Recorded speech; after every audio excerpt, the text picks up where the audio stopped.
if you know that person is struggling with communication in their marriage and you have a problem in communication in yours, they are not the people that you go ask the question of how do you make communication work. And they're probably, depending upon the situation they're in, that's probably going to cause damage rather than repair to your relationship.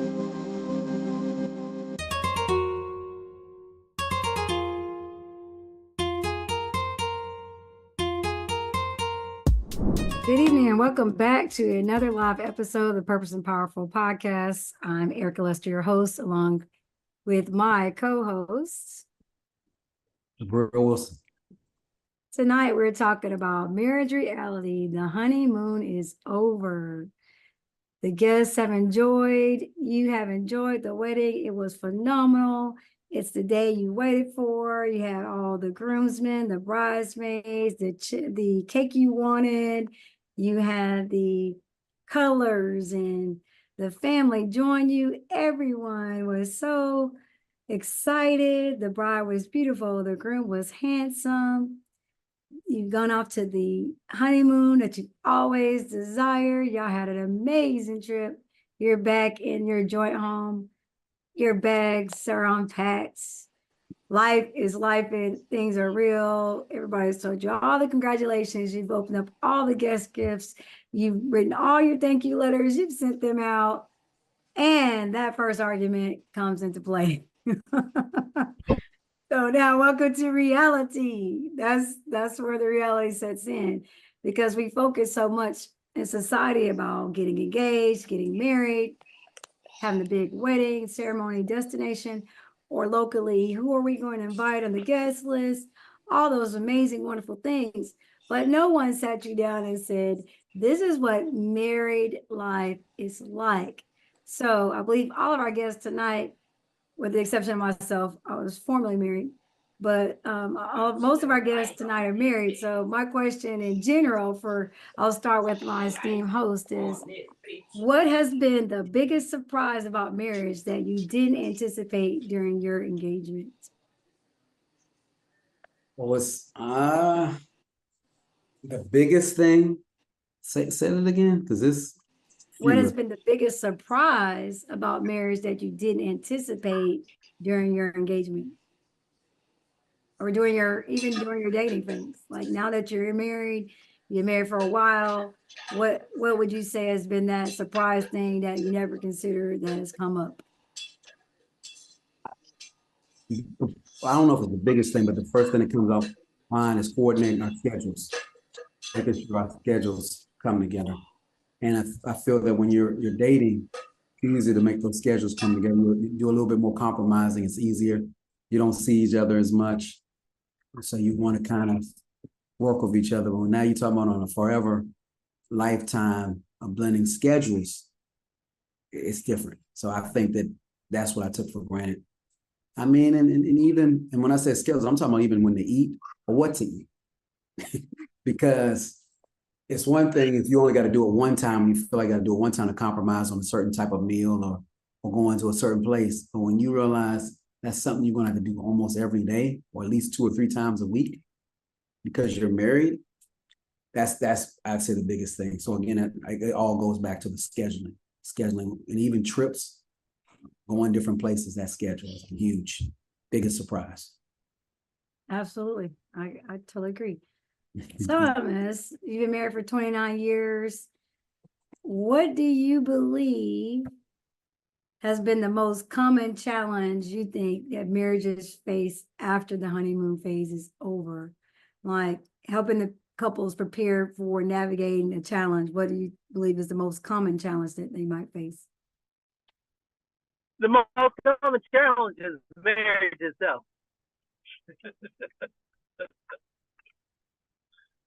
And I say that because many times we have a whole expectation of what marriage is,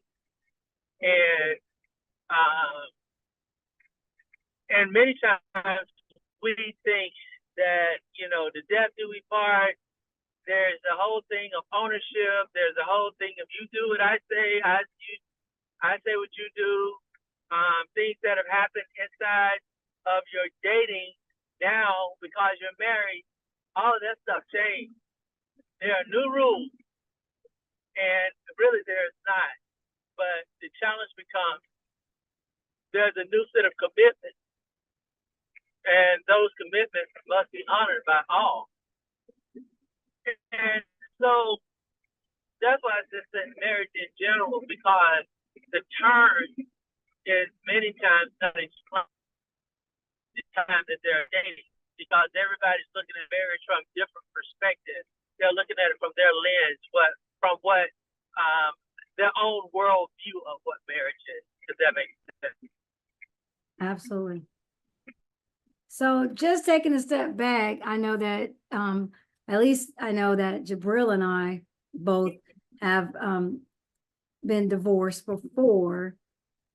So I'll start, and if Jabril, you'll give an answer to this as well, is looking back, what do you think were the key factors that led to the end of your marriage? Specifically, if you had to pick one factor, what was it, and how have you used that? How have you improved upon that in your current marriage that you have now? Like the lesson learned. So for me, reflecting back and then also knowing what I've learned from that going forward into a possible marriage in the future, I would say I'll piggyback off of what Jabril said about the aligning schedules and the eating times and the different things. There's a quote that Dr. Ed Young, who is a prominent minister, I believe he's in Texas, said that what happens is people come to the altar to alter. So seemingly you accept, where that person is that you've decided to embark upon this journey with, in relationship, in engagement, in marriage as well. And all of a sudden is, I want to change this, I want to change that, or, your schedule was your schedule, your life was your life. You're trying to blend that joint life together to see how you fit. And I think what does not happen most of the time is trying to find that balance before the marriage actually takes place. So what that looked like for me in my previous marriage was I was already in accounting, the field. So before my husband and I even got married, I was already in an internship. This is what my schedule will look like when I go full time after my graduation, because I was in my senior year. This is how many hours I'm going to have to work. These are going to be my new responsibilities. So where I'm spending all these hours going back and forth to school, they will now become my permanent work hours expectation. So yes, I'm ambitious where I want to climb the corporate ladder in terms of reaching all my potential, but not in the point where I don't have in mind that my family has to come along for the ride. So here we are, we're in the marriage, I'm working all these hours and he's working all these hours. He has a different position, but he has different hours. So he has a key position in his job, but he has more flexibility. So he was wanting me to be home supporting all this stuff about 5:30. Now I'm actually getting off at 5. I have a 45-minute commute. So there's not a way possible for me to be in the location where he wants me to be at 5:30, right? Not possible. So he gets off at 2:30, 3 o'clock. He has his whole day, workout, friendships, all this other stuff. 9 o'clock, he's like, all right, babe, I'm going to bed. I'm like, wait, what? Okay, you come to bed too. Well, I'm sorry, I just got home at 7 o'clock. I just made some dinner, got to do a shower, got to do all these other things that were still part of my day. I know I can't go to bed at 9 p.m. It's just not possible. I might not have even, depending on my day, not even got home at 8. So I think I would say even going into my future marriage situation, which, not dating right now either right now, right? But one of the things that I try to always strive for being a business owner right now is saying one day I'm going to be a wife, one day I'm going to be a mother, and keeping in mind that, I changed our corporate holiday structure. I changed our summer work schedule. I changed a lot of these things with in mind that I would be off, they would be off and there would be no communication that would be necessary in the office. So I think for me, the thing to learn would be, I want you to respect my boundaries, but I'm going to do the benefit of making sure my boundaries align with it not being something we have to discuss about in the future. So saying all of that, our co-host, Dr. Jabril, what has been the one thing that your takeaway from your prior marriage that you like, you're the winner, you're the boss of right now, you got it in this one? Well, it's all going back to that schedule. I mean, even right now, I'm at a function for my wife's mom, and some little kids popped in. So I mean, when I think about it, instead of resisting that, since I wanted to fit that in the schedule, I should have just brought one in, because this is now your reality. Once you're in a marriage, it's different. See, this is what comes to mind. It's very easy to say I do, but the challenge comes when you have to follow up and say I will. And that's doing the thing. That's doing it. Getting a ring, going shopping, honeymoon, it's all easy. But with these kids that I don't even know, but they're gravitating towards me, and I had this, I could have brought them right in. And that would have been more, I say, organic than me pushing mute, running back and forth, calling my wife to say, hey, I'm busy. Let's bring the kids in. And I'm guaranteed that they would have just said hi and left and probably not even wanted to stay. But when you resist the I will portion, that's what makes every day of the marriage harder when you can make it blend in. Because now that you're in, you have to say I will. So that's, to me, the biggest takeaway. In the last marriage, I wasn't willing, I would not do certain things, and it didn't mean as much, and I didn't value the relationship in my first marriage. So this time I will, and we will, because if only I will, it'll be a very tough situation to have or to stay in, or to be a model of Christ. The reason he put us together. So you got to be willing, no matter what the circumstances are or what's happening right now, still be willing to stay in it and stay committed. Absolutely. I love that. I will. I get it. I'm saying I will know that I have to make room for the people that are not even here, right? So So you Thomas, see but do you think that people, uh, sorry, real quick, do you think that people really understand that? Even the woman who says I do, the woman who's praying for the husband, she gets that I do, but what are you willing to sacrifice or to move around? Not just you, all of our right, women and men too. What is he willing to sacrifice and give up? Because it's not about you anymore and what you want. It's about both. exactly. And that's why I think it's critical to really expand the list of questions and conversations you have in that dating phase, because it's like coming to altar, from that altar, when you could be making those changes and alterations before you even got there. And then you could see how you can balance together. So with that being said, Thomas, you've had extensive experience not in a 29-year marriage, but also with counseling other couples, namely other married people. What can you share with us about couples managing and resolving conflicts without damaging their relationship?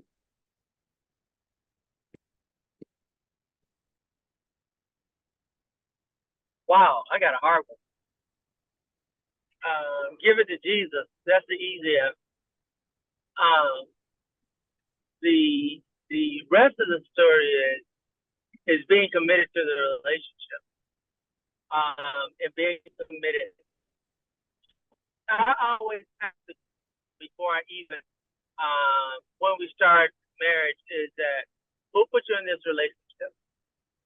And I ask that separately from each one, because people say crazy stuff when you ask that question, because they're like, well, we were friends, and then, I could have liked her, or, what did you mean?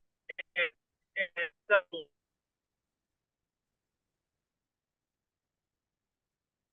I think we lost him.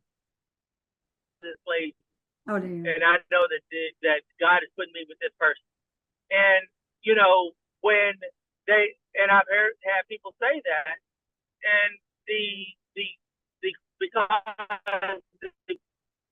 the commitment is twofold. Commitment is to the person that you're marrying, your spouse, the man marrying the woman, the woman, the man and the woman together. But the other commitment is to God. And then the spiritual relationship that goes with that is because if you're saying that God put you together, the Bible tells us, let no man put asunder. Mm-hmm. And many times the people put themselves asunder. It's not the other person or no man. The man that puts them under are them, because they walked into the relationship with an expectation. Even some that saying, well, God put us together. They don't think there's no work because God put us together. There's a lot of work because family is the institution that God ordained in the beginning. And in that beginning, what does the devil want to do? He wants to destroy that family. So if he can put the unks in there that says that I don't have a commitment, and whatever happens to that, better for worse, to death do you part. If you don't understand what that means as a person that's doing the counseling, if you don't ask the question and challenge them to understand what does that mean, what will break your commitment? Where is the commitment that you're giving to this man? Where's the commitment that you're giving to this woman? And some men says, well, my commitment is, as long as she don't cheat on me, as long as this, as long as that. Okay, where is God in it? What does cheating look like? The woman, well, I want my man to take care of me, da-da-da. What does that look like? The famous one. I want a Boaz. Okay, what does that look like? Because the Boaz in the book of Ruth is not the same Boaz that you're going to find in your book. Because Ruth had her own commitments and her own focus that she needed and she required. You have your own focus that you need and you require. And that's where, that commitment, that understanding what is it your desire. It's like you said, Erica, there are a whole bunch of things that you got going on. You've built your world around you. And you're committed to your world. The real said it amazingly, because he was like, I do versus I will. So now you've built your world around yourself. Now, how much of that world are you willing to give to the other? Because sometimes it's going to be all of it. You might have to give it all. Your wife gets sick, she gets pregnant, she gets sick, you got a child all the way, you got a nice BMW in the garage, you got all these toys you want to play with, and all of a sudden you have to get rid of all of it because you got to take care of a family. And now you said, I ain't getting rid of my stuff. I worked hard to get all this stuff. But you take the materialistic part over the spiritual connection, the spiritual commitment that you have made. The wife sitting there saying, hey, I got all this stuff. I made this. I'm the president of this. But your husband is sitting there saying, yeah, but these are all the other things that I'm needing. You're getting ready to be pregnant. You're getting ready to do this.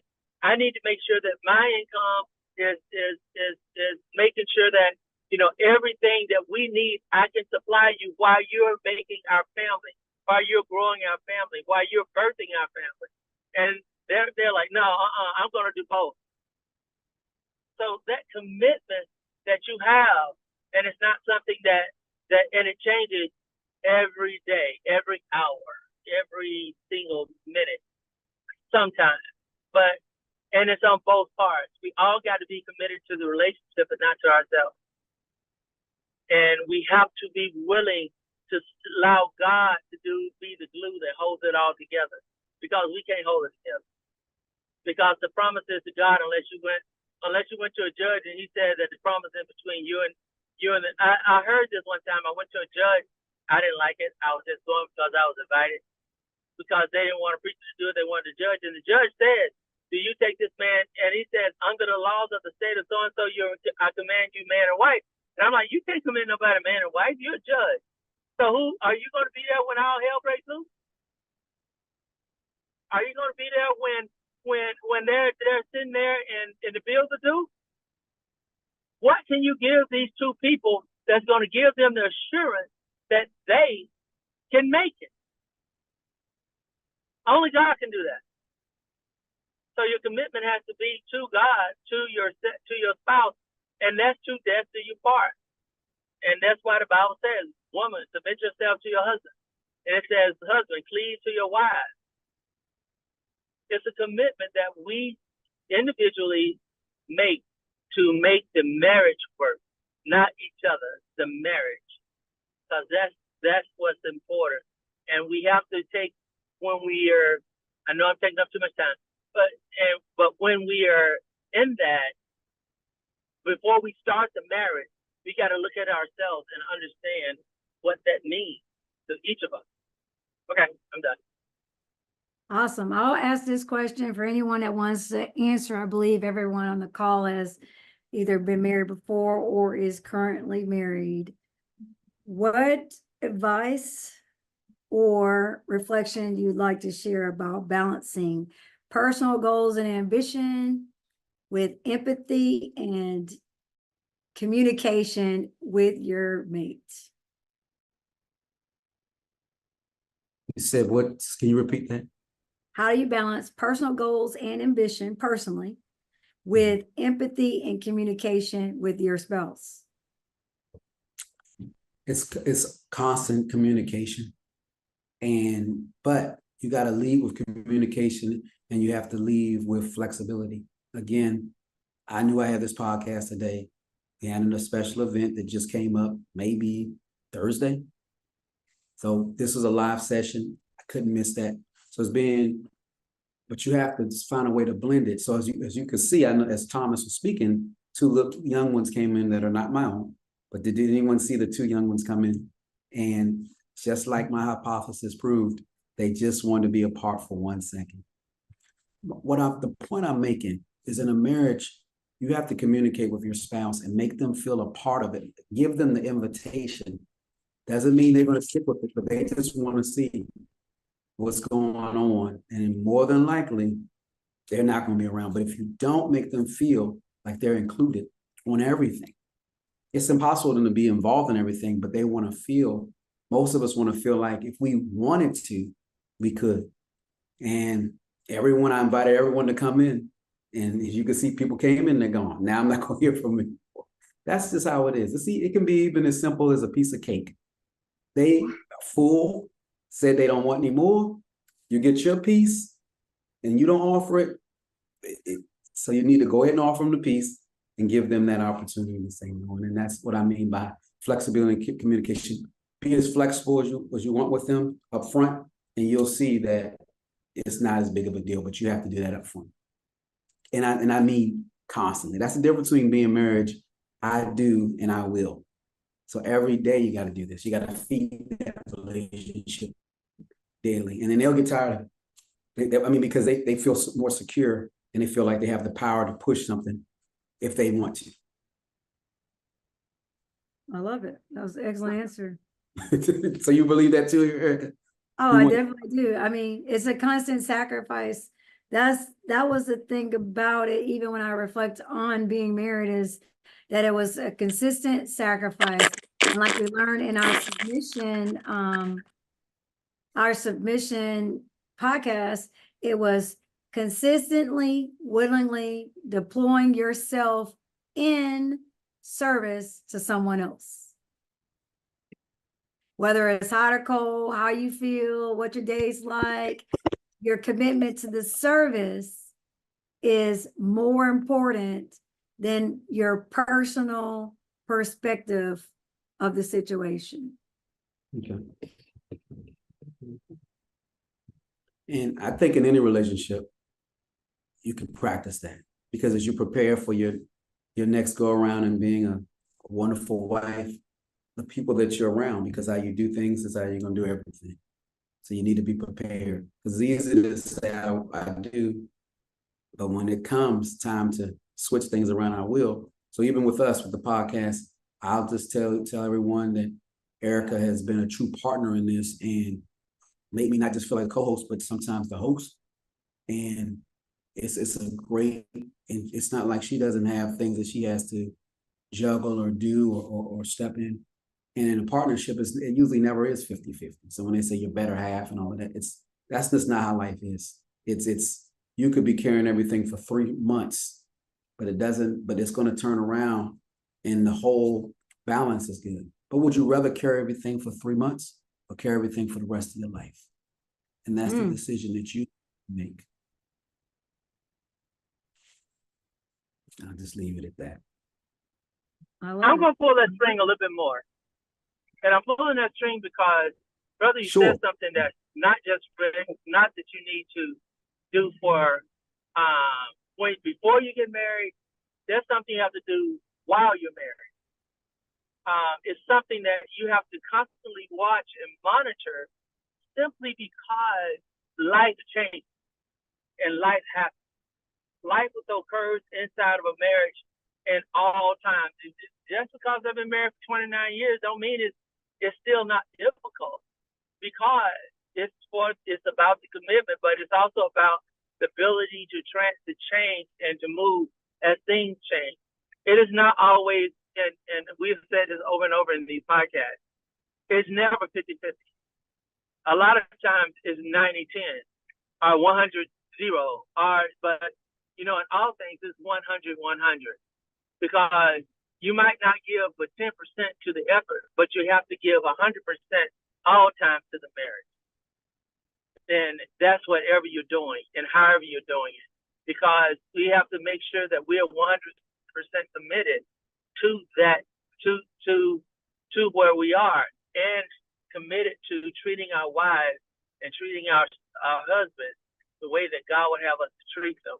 But at the same time, seeing their needs and ensuring that their needs are met, but at the same time, seeking and ensuring that our needs are where our roles are also met. That's hard. And we have to be able to do that.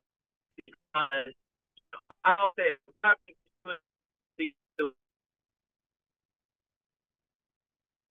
Yeah, I think. I was grieved. I had a good friend of mine that was 35 years, and they lost the marriage because, they lost focus on the marriage and started looking at themselves. Over.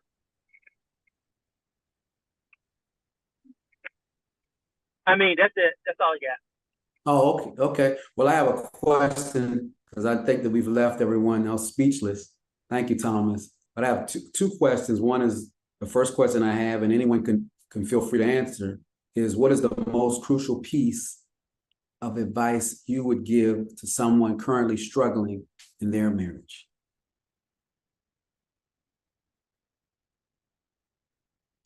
The most crucial piece of advice that you would give to someone struggling in marriage. What anybody wants to? I'll take this one.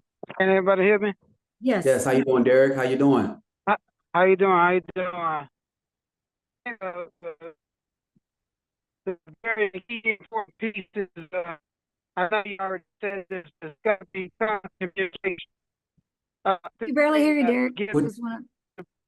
We're having a hard time Hey, hearing Derek. Derek, if you type it in the chat, I can maybe, because I can't translate it. Maybe somebody, if they have clear reception, can do that, and we can get back to Derek and we can say it for him, but I can't understand what he's saying. Could anybody else mention, or even Erica, one crucial piece of advice? You know how to make a marriage work by seeing what doesn't work. So I think that's a great thing, that you know now the recipe to success. You're willing to do it. A crucial piece of advice I would give to someone who's currently struggling in their marriage is don't feel like your business is just your business to where you don't let other people in. I get not going to family. Family shouldn't be the first people you call on, especially if the people are not in a position to offer you key advice. Meaning, if that person's marriage is not that great, they're probably not the people you need to lean on to assist you with your marriage. Not that they can't say things of wisdom to you.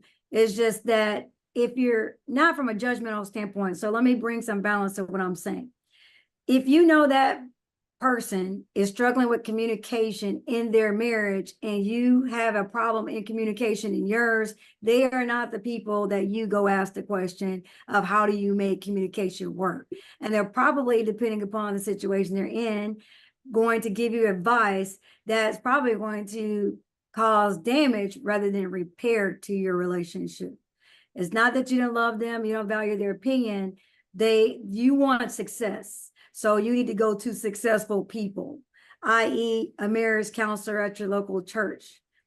Granted, even with that, you still want that to, you want to first observe what you feel like and have some insight into people who can give you advice that is not from their head, but it's from experience, and they're going to also back it with the word. And if they don't have said relevant experience, then it's not that you can't ask them, it's just know that they're going to be limited in the advice that they give. So one of the things that was very helpful to us when we were married was we were part of a marriage counseling group, small group, and we had monthly rotating meetings from house to house. And unfortunately, that particular leading church had different minister came in who saw it from a different perspective, and took it in a different direction. But for 9 months, we were rotating different meetings, and every couple had their month, whatever that topic was, and that was their struggle.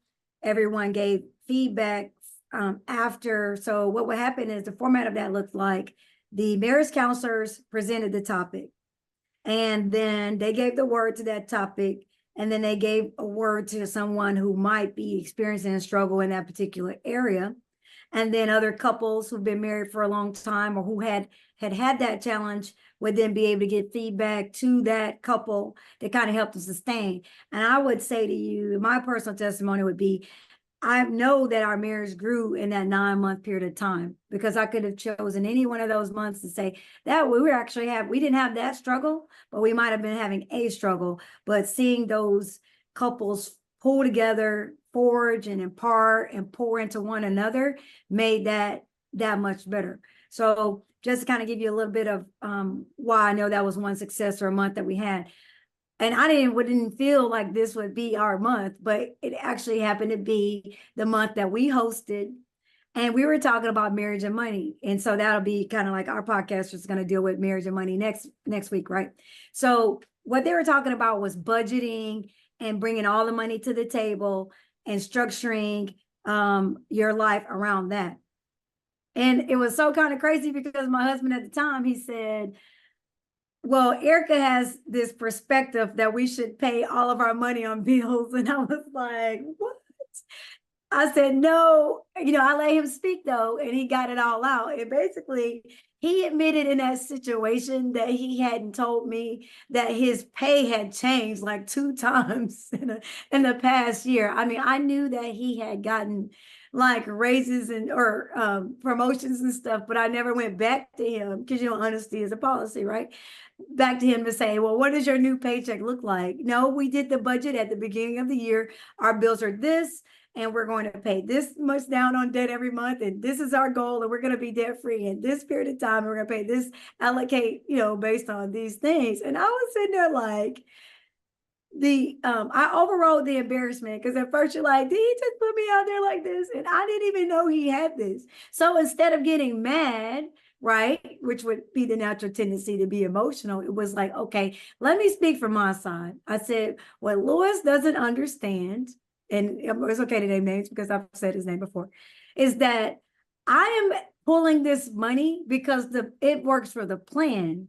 It is not an attempt to not have him go ahead and have access and authority over this extra money he's earning. It is because the sooner we get out of debt, the faster we can pay off our home, which means that all of these other things that we're not doing, investing and all those things, we'll be able to do even more of that. He'll be able to spend way more money, more of his money and all of these things. All he never ever had to do was just, come back to me and ask, so, okay, let's take a look at the plan. And if we tweaked it like this, or what if I just pulled an extra whatever out of it? How would that look like in the long term? So that happened to be our month. And I was thinking that there are more things that we could have had counsel on, and that would not have been the one. But it just goes to show you that, like Jabril said, communicating and continuously communicating. And so my piece of advice to sum it all up would be, never assume you know everything that's going on with your partner or what their thoughts are, even if you've talked about it. Continue to talk about it and talk about it and talk about it. And even though we did that budget at the beginning of the year, maybe we needed to be talking about it every month just to say, here's where we are on track. Now he could go and look up the spreadsheet and have me print it out at any time. And he never asked that. So he never had to be like, oh, so you're making an extra $250 a week. Let me go ahead and get $200 of that. I would have never, did that. I would have been like, we're going to adjust it for this. When we get 6 months from now or a quarter from now, and we can do this. It was not an attempt to have a grab into his pocket. It was crazy, but continue to communicate, because communication would derail what you got going on. I did see Derek come back in the room. Jabril, did you want to go ahead and re-ask his question so that you could get his feedback? Sure, for the sake of time, Derek, in a quick minute, because we still didn't answer the second question, but Derek, the question was, what most crucial piece of advice would you give, sum up in maybe a sentence, to someone currently struggling in marriage? Just your biggest takeaway. Okay. You're on mute. He said something. Hear me? Yes, we can hear you. All right. Yeah, real quick, I was just gonna say, you got to go and talk to the third party that's part of your marriage, which is God. You got to keep him in the loop of everything that's going on. Constant communication is always important because we change daily. One of the brothers that was saying something earlier, he touched on it, and I just wanted to expand upon it, that we change daily. And when you don't have that effective communication, you start to lose touch. And just for any relationship, you got to work on it. Marriage is a key important thing that you have to, put your hands on the plow. And the moment you lose that communication, things start to go really, really left, real fast. So I would just say, when you realize that, hey, y'all not on the same page, you got, instead of going to other people and allow other people to come inside your covenant, you have to go into the third party, which is God, and he's part of your covenant anyway. That's what I was going to say. Excellent Thank you. answer. Thank you. Yep, and it's all tying together. I mean, and this is the other one, because I'll wrap it up at the end with this, but if you had one piece of wisdom about marriage that you believe everyone should know, what would it be? And it sounds like the takeaway is just having constant communication. If I could say that everyone seems like we're agreeing on that. But I would end with this part of just understanding that there's a difference between being flexible, which is the I will, and settling with the I do. See, when you do the I do, meaning you would accept someone in hand of marriage, but it's not ordained by God. That's the third person, as Derek was referring to, then it's going to head in disaster. I don't care how much you pray, how much you fast, it's not meant to be. You've taken somebody else's husband or wife, you've stolen, you've cheated prematurely on your future spouse or wife and the person you're with. So it's a sin in itself. And you heard God, you heard the third party, and you still did it anyways. So willing to do something that you shouldn't do is going to lead to disaster. And again, it's a difference between being flexible, which takes constant communication in the right marriage institution and marriage. And as you constantly communicate with your spouse and God, you will have success. So that's the biggest takeaway. But again, be careful of the I do, because that's where you are settling. Because some people just say, I just want a husband. I just want a wife. You want yours. Because if not, somebody's going to pick it for you. And you know that by nature, humans are selfish. Wow, I love that. And it's the truth. I mean, that's that is so true. So Hey, real quick, because we real quick, focus, I'm so sorry, it just hit me. Have you noticed that some of us even ask someone else, not God, to find us a husband or wife? Girl, can you hook me up with somebody? So there you have people finding people for you based on their problem, based on their mindset, their view for you. How Right. could you dare put that in the hands of someone, and they could even be single? no, Scary. You've heard of that, right? You say, can right. you find somebody? Can you hook me up? You don't want Hmm. them to hook you up. I would say to you that the people that are very caring and they love you and they really know you, they don't hook you up at all. And you'd be like, They what? can guide you, but they're But not they gonna, they protect can't you. find it. Yeah, but they're not gonna Right, find it for you. right. That's No. we And ask people. who wants to be the person that you are the person that hooked them up with this person that has really destroyed their lives? You don't want that. I promise you. I love this you said before, Jabril. I think it brings balance into this particular session. When you define what is cheating, cheating is anything you don't want your spouse to know. Oh, absolutely. So we can, it's different levels of cheating, and we know the main one is getting caught in the cookie jar, the stuff you really don't want the other person to know. No, I mean on a whole level where you have to pay more of a price to get them to trust you again. But the truth is, it's cheating when your ex got a pay raise or even a pay cut. He doesn't tell you. Right. That's cheating because you don't. It's even cheating if you guys have decided not to go on a fast where you're just doing fruits and vegetables, a Daniel fast, and the other person is getting a box of chicken every other day and they leaving crumbs in the car and you see it. That's cheating. You're cheating the relationship because you're not constantly communicating, and that is not what both of you agreed. And it may sound small and petty, but then when that person has to go to the doctor and has high cholesterol, now you got to take them and pray for them that they get well. It's affecting the relationship. So cheating is not just sexual. It can be financial, spiritual, emotional. It's anything that you don't want that significant other to know about, and that you also didn't tell or disclose. And the only time you disclose it is if you get caught. But as they say, what is in the dark comes to light. So you're not even looking for it and it falls. A broken glass in the closet. I'm just saying. Oh my gosh. So then this final question from your host here is you're in the marriage.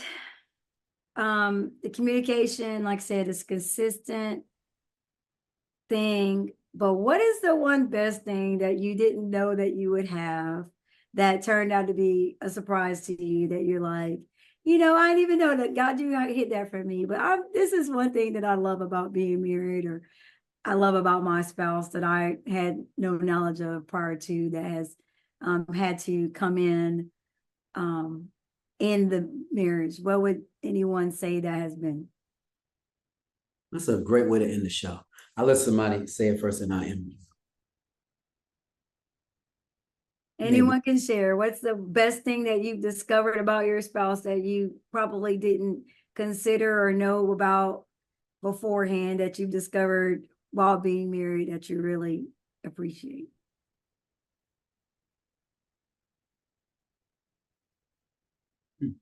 Well, I'll take it. I can end it with it before we talk about what we're going to discuss next month. I mean, next week live. Does Thomas want to say something before I end it? It looks like he's itching. Yeah. I saw that green come on. Go ahead, Thomas. So I think the most important thing that I found out in my marriage about myself was the love that I have for my wife and the level of patience that we have grown together over the last 29 years. Because she's your heart. And for me, my wife is my heart.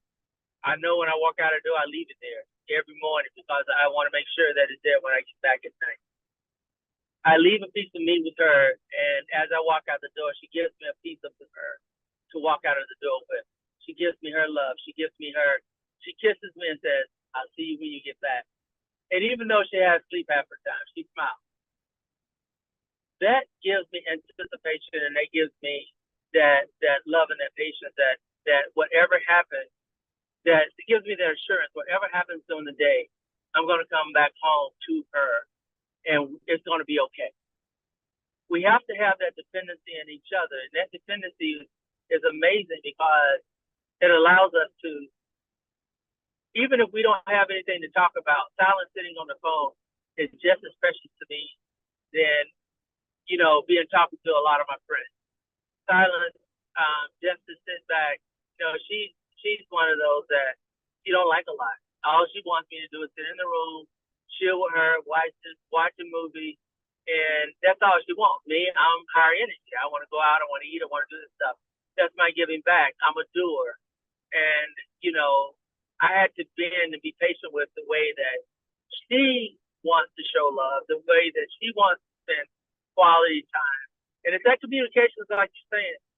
It's understanding that in me allows me to mold myself to be a better partner and a better lover for her, both spiritually, mentally, and physically.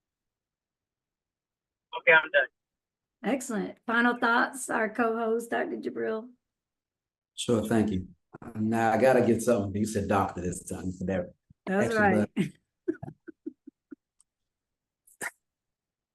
The question was about what we've learned about our spouse that we really love or we didn't know that was a surprise. I think at the beginning of this segment, you talked about a surprise that wasn't as exciting, correct? So now we're ending with, since we are married, since we are willing, what is something that we would love? I would say that with Takesha, it's that she's willing to still do things. See, I say willing to do things, even when we're having disagreements, even when clearly she's not happy.